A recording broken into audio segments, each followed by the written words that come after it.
في جنات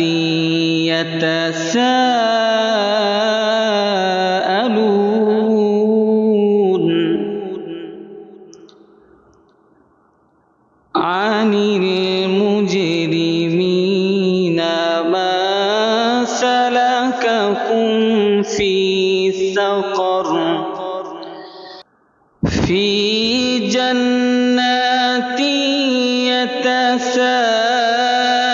يتساءلون عن المجرمين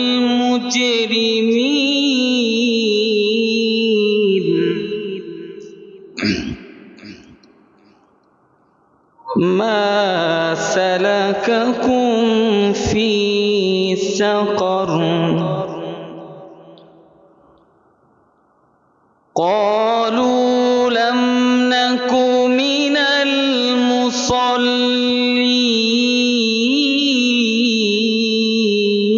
المصلين ولم نك نطعم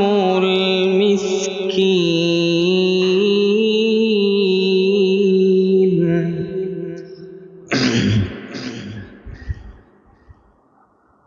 قالوا لم نك من المصلين ولم نك نطعم المسكين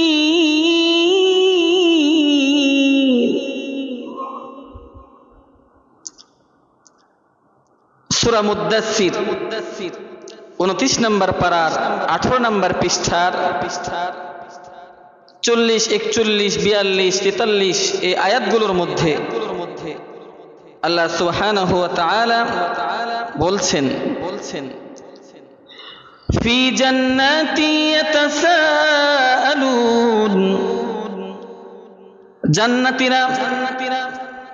জান্নাতের মধ্যে পরস্পর কথোপকথন করবে, পরামর্শ করবে, জিজ্ঞাসাবাদ করবে আনিল মুজরিমিন জাহান্নামের অপরাধীদের সম্পর্কে জান্নাতীরা পরস্পর তারা জিজ্ঞাসাবাদ করবে মা সালাকাকুম ফি সাকর কি কারণে তোমাদেরকে সাকর নামক জাহান্নামের মধ্যে আল্লাহ তাআলা নিক্ষেপ করেছেন। জাহান্নামীরা কাল কিয়ামতের কঠিন মুসিবতের দিন জান্নাতীদেরকে উদ্দেশ্য করে বলবে আমাদেরকে আল্লাহ তাআলা বেশ কিছু অপরাধের কারণে জাহান্নামের মধ্যে নিক্ষিপ্ত করেছে। তার মধ্যে 1 নাম্বার অপরাধ হলো ক্বালু লাম নাকু মিনাল মুসাল্লিন দুনিয়ার জমিনে আমরা মুসল্লি ছিলাম না, দুনিয়ার জমিনে আমরা নামাজি ছিলাম না, এই কারণে আল্লাহ সুবহানাহু ওয়া তাআলা আমাদের উপর রাগান্বিত হয়ে সাকর নামক জাহান্নামের মধ্যে নিক্ষেপ করেছে। মুআজ্জাজ হাজিরিন, আপনি যদি নামাজ আদায় না করেন আপনাকে জাহান্নামের মধ্যে যাওয়া লাগবে। এই ফতোয়া অন্য কোন মুফতির থেকে আর নেওয়ার দরকার আছে? জাহান্নামে যাবেন আপনি, নামাজ পড়ছেন না, আপনাকে জাহান্নামে যেতে হবে। আবার কিছু মানুষ আছে যারা নামাজ পড়েও জাহান্নামে যাবে, নামাজ পড়েও জাহান্নামে যাবে, জাহান্নামে যাওয়া লাগে। তাহলে নামাজ না পড়াই ভালো, তাই না?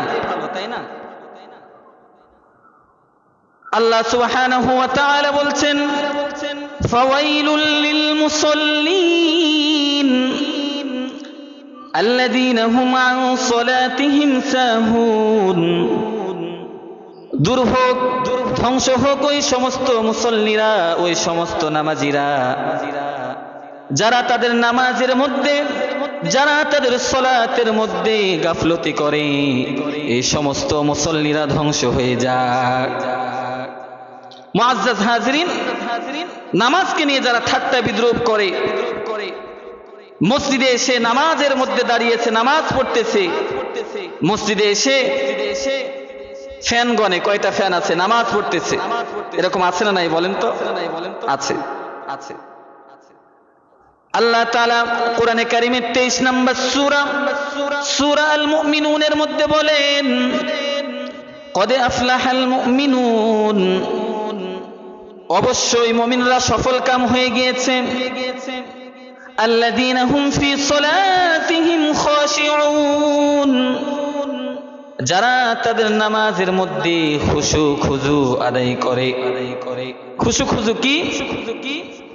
নম্রতার সাথে, বিনয়ের সাথে যে নামাজ আদায় করে, একাগ্রত চিত্তে যে নামাজ আদায় করে, ওই ব্যক্তি সফল হয়ে গিয়েছেন। এটা কার কথা? আল্লাহর কথা। অবশ্যই মাজিদ শুরুতে আল্লাহ সুবহানাহু ওয়া তাআলা কদ শব্দ এনেছেন, কদ আফলাহাল মুমিনুন, অবশ্যই সে সফল কাম হয়ে গিয়েছেন। মুআজ্জাজ হাজিরিন, সাহাবায়ে কেরামের নামাজ কবুল হওয়ার পিছনে তাদের যে কারণটা ছিল সেটা হচ্ছে তাদের নামাজে বিনয়ী ছিল। ঠিক কিনা বলেন? তারা খুব নম্রতার সাথে, বিনয়ের সাথে নামাজ পড়েছে। আমার রাসূল সাল্লাল্লাহু আলাইহি ওয়াসাল্লাম একটা যুদ্ধ থেকে ফেরার পথে তিনি মক্কায় আগমন করছেন। তো আমার রাসূল যেতে যেতেই এক জায়গায় রাত্র লেগে যায়। আমার রাসূল বললেন সাহাবায়ে কেরামদেরকে যে আজকে আমরা এই জায়গায়, আমরা এখানে রাত্রি যাপন করব, এখানেই রাত্রি থাকবো আজকে। তো রাসূল বললেন সবাই যদি ঘুমিয়ে যায় তাহলে তো যে কোনো সময় ডাকাত দলের আক্রমণ হতে পারে। এই জন্য আমার রাসূল আনসারী সাহাবীদের মধ্যে থেকে একজন এবং মুহাজির সাহাবীদের মধ্যে থেকে আরেকজনকে রাসূল পাহারা দেওয়ার দায়িত্ব দিলেন, যে তোমরা দুইজন সাহাবী পাহারা দিবা। সাহাবায়ে কেরাম রাজি হয়ে গেলেন যে ঠিক আছে রাসূল, আপনি যেটা বললেন সেটাই হবে, আমরা পাহারা দিব। সাহাবায়ে কেরামরা রাদিয়াল্লাহু আলাইহিম আজমাইন, তারা ক্লান্ত হয়ে বিশ্রাম করতে করতে তারা ঘুমিয়ে পড়লেন। এবার ওই দুইজন সাহাবী তারা বলছেন যে আমরা দুইজনই এভাবে জেগে না থেকে, দুইজন পাহারা না দিয়ে, ও আনসার সাহাবী তুমি ঘুমিয়ে যাও আর আমি পাহারা দিই। যখন আমার জীবনে চলে আসবে তখন আমি তোমাকে ডেকে দিব, আমি ঘুমাবো, তখন তুমি পাহারা দিবা। ভালো কথা। তো ওই আনসার সাহাবী তিনি ঘুমিয়ে গেলেন। মুহাজির সাহাবী তিনি পাহারা দিচ্ছেন। তো তিনি মনে মনে চিন্তা করছেন যে এই সময়টা একটু কাজে লাগানো দরকার। দেখেন সাহাবায়ে কেরামের কেমন বিশেষত্ব ছিল, তাদের নেচার কেমন ছিল যে তারা সময় পেলে সময়কে কাজে লাগাতেন। আর আমরা সময় পেলে কি করি? সময় কাটাই। সাহাবায়ে কেরাম তারা সময় পেলে সময়কে না কাটিয়ে সময়কে কাজে লাগাতেন। তারা এমনি তো সাহাবা হন নাই, তাদের জীবনের প্রত্যেকটা পরতে আমাদের জন্য শিক্ষা রয়েছে। ঠিক কিনা বলেন? তো ওই সাহাবী নামাজে দাঁড়িয়ে গেলেন। নামাজে দাঁড়িয়ে নামাজ পড়ার কি যে মজা! যারা কেরাত সুন্দর করে পড়তে পারে, অর্থ জানে, তাফসীর জানে, ব্যাখ্যা বিশ্লেষণ জানে, এরা নামাজে দাঁড়িয়ে গেলে কি যে মজা পায়, আল্লাহু আকবার, এটা আপনি কল্পনাও করতে পারবেন না। মাঝখানে একটা হাদিস আপনাদেরকে শোনাই। সাহাবায়ে কেরাম আমার রাসূলকে বললেন, ইয়া রাসূলুল্লাহ, সবাই মহব্বতে পড়েন সাল্লাল্লাহু আলাইহি ওয়াসাল্লাম, মানুষ কখন সবচাইতে বেশি আল্লাহর নিকটবর্তী হয়? প্রশ্নটা বুঝতে পেরেছেন কি? মানুষ কখন সবচাইতে বেশি আল্লাহর নিকটবর্তী হয়ে যান?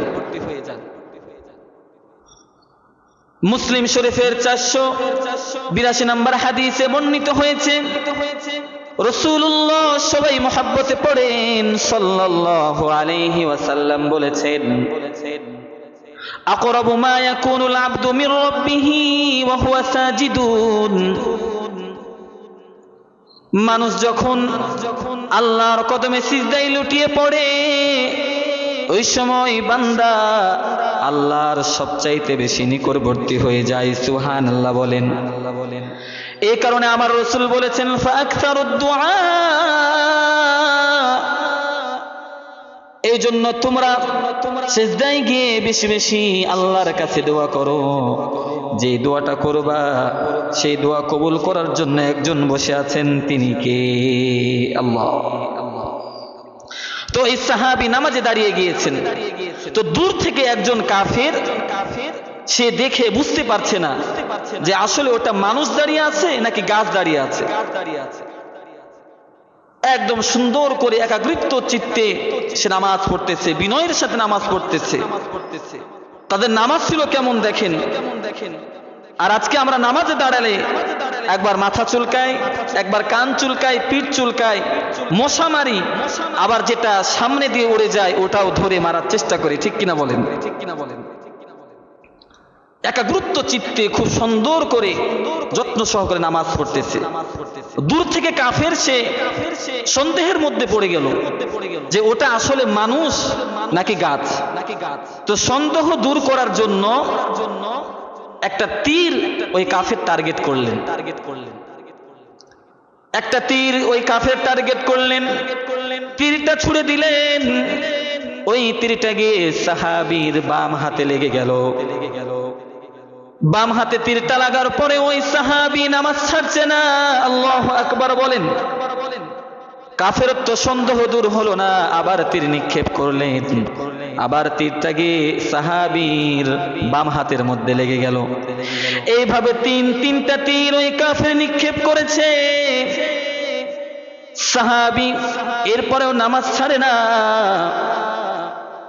সাহাবীর শরীর থেকে প্রচুর পরিমাণে রক্ত বের হতে আরম্ভ করেছে, প্রচুর পরিমাণে ব্লিডিং আরম্ভ হয়ে গিয়েছে। এক পর্যায়ে ওই সাহাবী দুর্বল হয়ে গেলেন, কারণ বিশাল বড় জখম হয়ে গিয়েছে। ওই সাহাবী আর দাঁড়িয়ে থাকতে পারছেন না, তিনি কেরাতটা ছোট করে নামাজটা শেষ করে ফেললেন। নামাজ শেষ করে পাশের শুয়ে থাকা সাহাবীকে তিনি ডাক দিলেন। দেখে বলছেন, তোমার এইভাবে কি অবস্থা হলো? একটা তীর বিদ্ধ হলেই তো তুমি জানতে পারতা, তিনটা তীর কিভাবে ঢুকে গেল? ওই সাহাবী বলছেন, আমি নামাজের মধ্যে এত পরিমাণ মজা পাচ্ছিলাম, আমার শরীর যদি দুর্বল না হয়ে যেত, আমার শরীর থেকে যদি প্রচুর পরিমাণে ব্লিডিং না হতো, আল্লাহর কসম করে বলছি আমি ওই জায়গায় নামাজ তরক করতাম না। আল্লাহু আকবার বলে। তাদের নামাজে কেমন বিনয়ী ছিল তারা, তাদের নামাজ কেমন খুশুওয়ালা নামাজ ছিল। প্রিয় ভাইরা, আজকে আমাদের নামাজে বিনয় নাই, নামাজের মধ্যে মন নাই। নামাজে আসলে বাড়ির চিন্তা, দোকানের চিন্তা আছে না নাই বলেন তো প্রিয় ভাইরা? আবার যখন আমি আমার তরুণ ভাইদেরকে বলি যে নামাজে আসেন, নামাজ পড়তে শুরু করেন, আমার তরুণ যুবক ভাইয়েরা বলে, সুন্দর করে একটা মুচকি হাসি দিয়ে বলে, হুজুর আমার তো এখনো নামাজ পড়ার সময় হয় নাই, আগে বিয়ে শাদী করি, ছেলে সন্তান হোক, তারপরে না হয় নামাজ পড়বো। আমি ওই সমস্ত যুবকদেরকে বলতে চাই, তুমি নামাজ নিয়ে এত বিলম্ব করতেছো, অথচ তোমার মতো কত যুবক তুমি খেয়াল করে দেখো প্রত্যেক দিন পানিতে ডুবে মারা যায়, ঠিক কিনা বলেন? তোমার মতো কত যুবক প্রত্যেক দিন রোড অ্যাক্সিডেন্টে মারা যায়। তুমি খেয়াল করে দেখো তোমার মতো কত যুবক মেডিকেলের বেডে মারা যাচ্ছে। আর তুমি নামাজকে নিয়ে এভাবে তামাশা করতেছো, বলছো পরে পড়বো। এটা করা যাবে না আমার প্রিয় যুবক ভাইয়েরা। বুখারী এবং মুসলিম শরীফে হাদিস বর্ণিত হয়েছে, আমার রাসূল বলেছেন, সাবাতুন ইউযিল্লুহুমুল্লাহু তাআলা ফি যিল্লিহি ইয়াওমা লা যিল্লা ইল্লা যিল্লু। মদিনার নবী বলেছেন, কাল কিয়ামতের কঠিন মুসিবতের দিন আল্লাহ সুবহানাহু ওয়া তাআলা 7 শ্রেণীর মানুষকে তার আরশের ছায়ার নিচে জায়গা করে দিবেন। সুবহানাল্লাহ বলেন। ইয়াওমা লা যিল্লা ইল্লা যিল্লু, যেই দিন আল্লাহর আরশের ছায়া ছাড়া আর কোনো জায়গা থাকবে না। এখন তো সূর্য আমাদের মাথার উপরে 9,30,00,000 মাইল উপরে, কিন্তু কাল কিয়ামতের কঠিন মুসিবতের দিন সূর্যটা আমাদের মাথার 1 মাইল অথবা 2 মাইল উপরে নেমে আসবে। কি ভয়ঙ্কর অবস্থা হবে একটু খেয়াল করেন প্রিয় ভাইরা আমার। সূর্যর তাপে, সূর্যর প্রচন্ড তাপে জমিনটা তামার জমিনে পরিণত হবে। মানুষের মাথার মগজগুলো, অপরাধীর আর গুনাহগারের মাথার মগজগুলো টকবক টকবক করে ফুটতে থাকবে। দেখেন না মা বোনরা যখন চাউল ভাত রান্না করার সময় যখন দেখেন যে পানি গরম করে চাউলটা দেয়া মাত্রই চাউলটা কিভাবে টকবক করে ফুটতে থাকে। এইভাবে করে করে পাপাচার আর গুনাহগারের মাথার মগজগুলো এইভাবে করে করে টকবক টকবক করে ফুটতে থাকবে। কিয়ামতের কঠিন মুসিবতের দিন মানুষ পিপাসায় কাতরাতে থাকবে। পিপাসার কারণে মানুষের জিহ্বাটা বের হয়ে কুকুরের মতো বের হয়ে নাভিস্থল পর্যন্ত পৌঁছে যাবে। কি একটা কঠিন মুসিবতের দিন, যেই দিন কোনো ছায়া থাকবে না, যেই দিন কোনো বৃক্ষ থাকবে না, সেই দিন আল্লাহ সুবহানাহু ওয়া তাআলা 7 শ্রেণীর মানুষকে তার আরশের ছায়ার নিচে জায়গা করে দিবেন। সুবহানাল্লাহ বলেন। তার মধ্যে দ্বিতীয় নাম্বার শ্রেণী যারা ওয়াশাবুন নাশাআ ফি ইবাদাতিল্লাহ, ওই যুবককে কাল কিয়ামতের কঠিন মুসিবতের দিন আল্লাহ সুবহানাহু ওয়া তাআলা তার আরশের ছায়ার নিচে জায়গা করে দিবেন, যারা যৌবন বয়সে আল্লাহর ইবাদতে কাটিয়ে দিয়েছে। সুবহানাল্লাহ বলে। এজন্য আমি আমার তরুণ আর যুবক ভাইদেরকে বলতে চাই, আজান যখন হয়ে যাবে বন্ধুদের সঙ্গে আর কোনো আড্ডা নয়, চায়ের স্টলে বসে থেকে কোনো আড্ডা নয়। আজান যখন হয়ে যাবে বন্ধুদের সঙ্গে কোনো আড্ডা দেওয়া যাবে না। আজান যখন হয়ে যাবে সুন্দর করে উযু বানাইয়া সামনের কাতারগুলো দখল করে নিয়ে আল্লাহর কদমে সিজদায় লুটিয়ে পড়ো। ওই আল্লাহর কাছে সিজদায় গিয়ে যা দোয়া করবা সেই দোয়া কবুল করে নেবেন একজন, তিনি কে? এজন্য আসো যুবক, নামাজ পড়ি, নামাজের প্রতি বিনয়ী হই, নামাজকে নিজের জীবনের সবচাইতে বড় সাথী বানাই। তাহলে আমি আপনি কাল কিয়ামতের কঠিন মুসিবতের দিন আল্লাহর আরশের ছায়ার নিচে জায়গা পাবো ইনশাআল্লাহ। মুআজ্জাজ হাজিরিন, আমাদের সমাজে নামাজি আছে, আমি বলছি না যে নামাজি নাই, নামাজি আছে, কিন্তু নামাজি অনিয়মিত, ঠিক মতো নামাজ আদায় করে না। এমন অনিয়মিত নামাজি যারা মাঝে মাঝে নামাজ পড়ে, এমন অনিয়মিত নামাজি 5 প্রকার। কয় প্রকার? জোরে বলতে হবে, কয় প্রকার? 5 প্রকার। 1 নাম্বার হলো সাপ্তাহিক নামাজি। কি নামাজি? এরা পুরো সপ্তাহে মসজিদে আসে না, ইয়াউমুল জুমা, জুমার দিনে মসজিদে আসে, আর এসে যে ভাবসাব নেয় সবার আগে কিন্তু মসজিদে আসে না, সবার পরে মসজিদে আসে, এসে সবার আগে বসতে চায়। ঠিক কিনা বলেন? রাসূলুল্লাহ সাল্লাল্লাহু আলাইহি ওয়াসাল্লাম একদিন মসজিদে নববীতে এভাবে আমার মতো খুতবা দিচ্ছিলেন। তো একজন ব্যক্তি এভাবে মানুষের ঘাড় ডেঙিয়ে ডেঙিয়ে সামনে বসতে চাচ্ছে। রাসূল বললেন, ওই লোক, ওই ব্যক্তি, তুমি থেমে যাও, মানুষের ঘাড় ডেঙিয়ে সামনে এসো না, যেখানে জায়গা পেয়েছো ওখানে বসে যাও।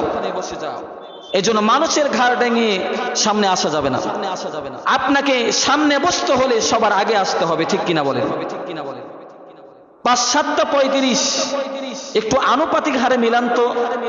ওই ব্যক্তিটা 35 ওয়াক্তের মধ্যে 34 ওয়াক্ত গোলামি করলো কার?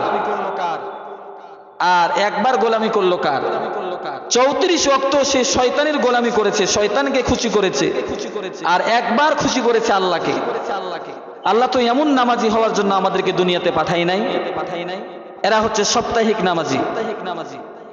আর এক প্রকার নামাজি আছে, দেখবেন মাসিক নামাজি। এরা সারা বছর নামাজ পড়ে না, দেখবেন রমাদান মাস চলে আসলে তারা রোজা রাখে, নামাজের প্রতি খুবই যত্নবান হয়ে যায়। এমন যত্নবান হয় যে নিয়মিত 5 ওয়াক্তের নামাজিরা সামনের কাতারে আর জায়গা পায় না। আমরা এটা খুব ভালোভাবে নিচ্ছি, এটা খুব ভালো দিক। তবে ওই সমস্ত মুসল্লিদেরকে বলতে চাই, নামাজ কি শুধু 1 মাসের জন্য নাকি সারা জীবনের জন্য? জোরে বলতে হবে, সারা জীবনের জন্য না। এটা হচ্ছে মাসিক নামাজি। আবার কিছু নামাজি আছে দেখবেন এরা হচ্ছে ভিআইপি নামাজি। কি নামাজি? ভিআইপি, সিজনাল নামাজি। সিজনে সিজনে তাদেরকে দেখা যায়। অর্থাৎ দেখবেন যখন শবে বরাত চলে আসবে, সুন্দর করে কাপড় চোপড় পরিধান করে, সুন্দর করে আতরসমা লাগাইয়া সারা রাত মসজিদে এসে নফল ইবাদত করে, কিন্তু তারা ফজরের সময় ফরজ নামাজটা না পড়ে ঘুমিয়ে যায়। আছে না নাই বলেন তো প্রিয় ভাইরা আমার? পৃথিবীর সকল নফল ইবাদতকে যদি আপনি এক পাল্লায় রাখেন আর এক পাল্লায় যদি ফরজ একটা রাখেন, ফরজের সমান হবে? ফরজের সমান কিন্তু হবে না। নফল নফলের জায়গায়, ফরজ ফরজের জায়গায়। নফল ইবাদত অবশ্যই করতে হবে, তবে ফরজকে ঠিক রেখে নফল ইবাদত করতে হবে। এটা হচ্ছে ভিআইপি নামাজি। 4 নাম্বার নামাজি এরা হচ্ছে সিআইপি। এরা হচ্ছে ভিআইপি থেকে আরো উচ্চ লেভেলে, অর্থাৎ এরা বার্ষিক নামাজি। এরা 2 ঈদে শুধু নামাজ পড়তে আসে, ঈদুল ফিতর এবং ঈদুল আজহা, এই 2 ঈদে নামাজ পড়তে আসে, আর অন্য কোনো নামাজে আসে না। 5 নাম্বার নামাজি আছে, এরা হচ্ছে জানাজার নামাজি। এরা শুধু জানাজার নামাজে হাজির হয়, অন্য কোনো নামাজে আসে না। তাও আবার জানাজার নামাজে হাজির হয় এই জন্য, স্বার্থ আছে বলে, যে জানাজার নামাজের সামনে গিয়ে লাশ রেখে সামনে গিয়ে কথা বলতে পারবে, এই জন্য সে জানাজার নামাজে উপস্থিত হয়। এইভাবে করে করে যারা সাপ্তাহিক, যারা মাসিক, যারা সিজনাল, যারা বার্ষিক, আর যারা জানাজার নামাজি হয়েছেন, এই অনিয়মিত 5 প্রকার নামাজিরা সফলকাম হবে নাকি নিয়মিত 5 ওয়াক্তের নামাজিরা সফলকাম হবে? 5 ওয়াক্তের নামাজিরা সফলকাম হবে। কোরআনে কারীমের 23 নম্বর সূরা, সূরা আল মুমিনুনের মধ্যে শুরুতেই আল্লাহ তাআলা জান্নাতি সুসংবাদ প্রাপ্ত কিছু মুমিন বান্দাদের গুণাবলী তুলে ধরেছেন। 1 নম্বরে যে গুণাবলী আল্লাহ তাআলা তুলে ধরেছেন, এটা হচ্ছে আল্লাযীনা হুম ফি সলাতিহিম খাশিউন, যারা তাদের নামাজে বিনয়ী হয়। মুমিনদের গুণাবলী নামাজ দিয়ে শুরু করে আবার নামাজ দিয়ে শেষ করে দিয়েছেন। আল্লাহ তাআলা এভাবে শেষ করছেন, ওয়াল্লাযীনা হুম আলা সালাওয়াতিহিম ইউহাফিজুন, মুমিন হচ্ছে তারা যারা নিয়মিত 5 ওয়াক্ত নামাজ বা জামাত আদায় করে। সুবহানাল্লাহ বলেন। বাবা মারা যাওয়ার পরে সন্তানরা যেমন ভাবে বাবার সম্পত্তির ওয়ারিশ অটোমেটিকলি হয়ে যায়, ঠিক তেমনি ভাবে কোন 5 ওয়াক্ত মুমিন নামাজি যখন মারা যাবে, অটোমেটিকলি জান্নাতুল ফিরদাউসের ওয়ারিশ হয়ে যাবে। সুবহানাল্লাহ বলেন। এই জন্য আল্লাহ তাআলা আমাদের সকলকে 5 ওয়াক্ত নামাজ বা জামাতের সাথে আদায় করার তৌফিক দান করুক। সকলেই পড়েন আল্লাহুম্মা আমিন।